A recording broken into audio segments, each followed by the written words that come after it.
Hello everyone, my name is Shikha Singh. I'm a guest faculty at KMC Language University, Lucknow. Today we will discuss about metaphysical poetry and poets and its characteristics. You have probably heard of haikus, lyric poetry, and limericks.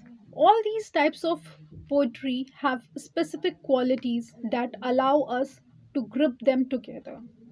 Metaphysical poetry is a little bit different. The poems classified in this group share common characteristics. They are all highly intellectualized, use rather strange imagery, use frequent paradox, and contain extremely complicated thought.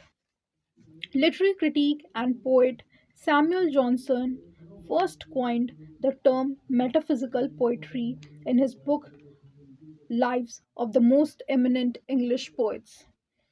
In the book, Johnson wrote about a group of 17th century British poets that includes John Donne, George Herbert, Richard Carshaw, Andrew Marvell, and Henry Vaughan.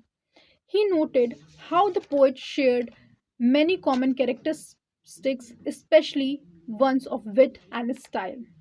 The word meta means after, so the literal translation of metaphysical is after the physical. Basically, metaphysics deals with the questions that can't be explained in science. It questions the nature of reality in a philosophical way. Here are some common metaphysical questions. Does God exist? Is there a difference between way things appear to us and the way things are really are? Essentially, what is the difference between reality and perception? Is everything that happens already predetermined? If so, then is free choice non existent? Is consciousness limited to the brain? Metaphysics can cover a broad range of topics, from religion to consciousness. However, all the questions about metaphysics ponder the nature of reality. And of course, there is no correct answer to any of these questions. Metaphysics is about exploration and philosophy, not about science and math. The most common characteristic is that metaphysical poetry contained large dose of wit. In fact, although the poets were examining serious questions about the existence of God or whether a human could possibly perceive the world, the poets were sure those questions with humor.